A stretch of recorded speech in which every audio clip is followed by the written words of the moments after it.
কুষ্টিয়ার কুমারখালী পৌরসভার প্রধান সড়কের অবৈধ দোকান উচ্ছেদ ও তাদের পুনর্বাসন করে শহর যানজটমুক্ত করার দাবিতে পদযাত্রা ও স্মারকলিপি প্রদান কর্মসূচি অনুষ্ঠিত হয়েছে।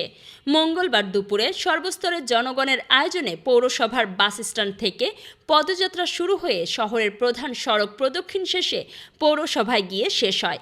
পরবর্তীতে পৌরসভার প্রধান ফটকের সামনে সমাবেশ অনুষ্ঠিত হয়।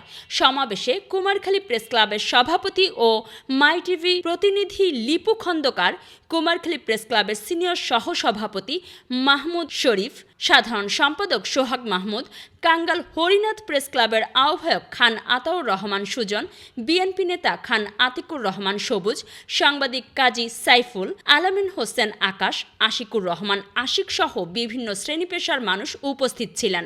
সমাবেশ শেষে পৌর কর্তৃপক্ষের নিকট স্মারকলিপি প্রদান করা হয়।